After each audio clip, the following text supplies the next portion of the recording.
Assalomu alaykum dasturchilar. Bu ikkinchi dars. Bunda biz C++ da ishlash uchun ilovalarni yuklab olamiz. Kompyuterda, telefonda va onlayn ishlatishni ko'rib chiqamiz. Birinchi bo'lib kompyuterda ishlashni ko'ramiz. Video opsiyaniyasida iqbolshow.dev kanalini yozib qoldirdim. Undan kirib CodeBlocks va Visual Studio ni yuklab olish kerak bo'ladi. Va yuklab bo'lgandan keyin buni o'rnatamiz. Birinchi bo'lib CodeBlocks ni o'rnatish kerak bo'ladi.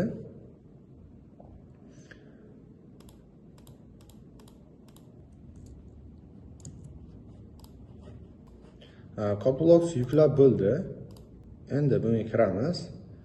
Create new project ni bosamiz. Console application C++ ni tanlab, keyingisi va bunda nom berishimiz kerak. Keyindan new deb nom beraylik va tanlab qo'yish kerak рабочий stolni. Keyingisi mana bu yerda bitta papka ochildi. Ishlatsangizga hello world deb chiqadi. Hozir CodeBlocks ishladi. CodeBlocksda ishlasangiz ham bo'ladi. Agar sizda qulayroq dizayn kerak bo'lsa agar VS Code ni ishlatish kerak. Bu uchun bo'ynaga VS Code ni ham yuklab olamiz. O'rnatish, VS Code ni ham o'rnatib olamiz.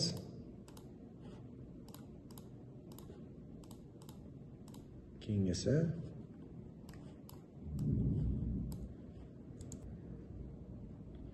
VS Code o'rnatib bo'lgandan keyin kiramiz ichiga.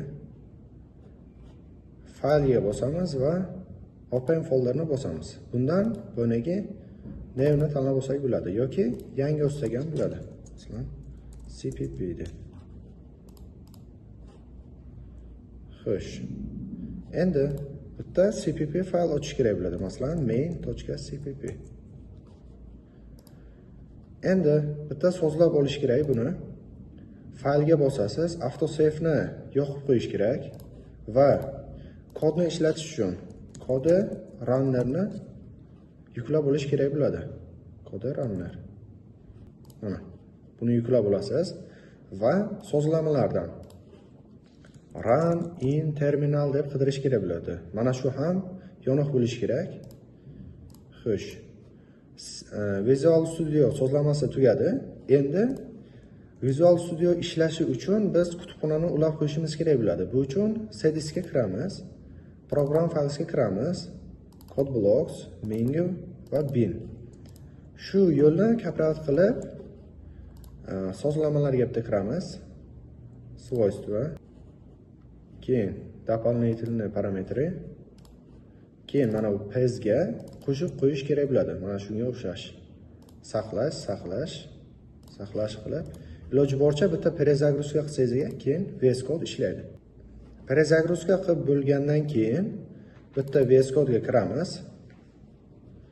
Buni kodimizni yozib olib, bitta ishlatamiz. Ishladi. Agarda sizda kompyuter bo'lmasa, telefonda ishlasangiz ham bo'ladi. Buning uchun Play Marketiga kirasiz. cpp kodi deb qidirasiz. Mana shu birinchida chiqqan dasturni yuklab olish kerak bo'ladi. O'rnatish. Dastur o'rnatib bo'lgandan keyin bunga kirasiz. Mana bunda ham tayyor yozib qo'yilgan. Run ni bosasiz va ishlatasiz.